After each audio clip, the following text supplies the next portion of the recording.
Well, I mean, I think it's amazing just hearing you say that those 8 hours. I think the thing is, it's that basically digital technology has become the new environment where we spend, as you're saying, like a huge amount of our time. So actually, our habits, our behaviors, which play out in environments, right?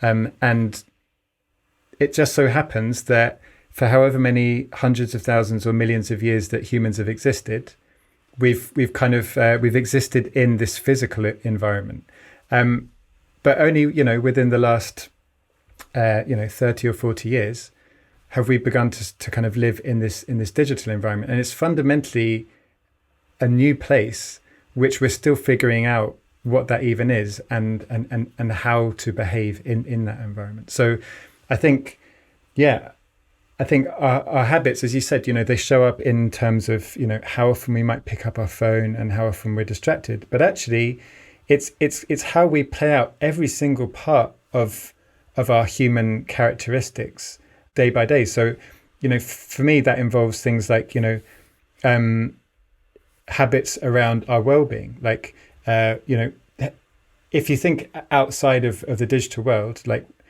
we all are aware of habits which are kind of ones which we would maybe want to adopt, which would be good for either our physical or mental health.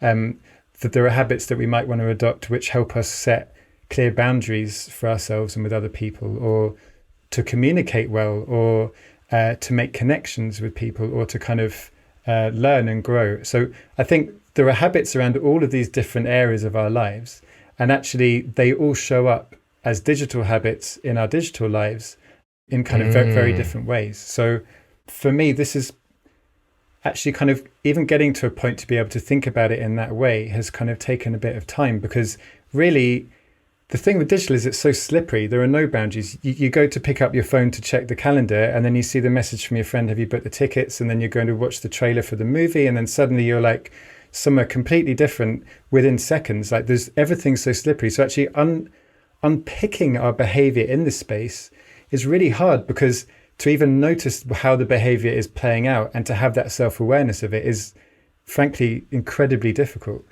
So yeah, I think to talk about what digital habits are and how they show up is kind of to talk about the whole spectrum of human behavior, but just in this digital environment, really.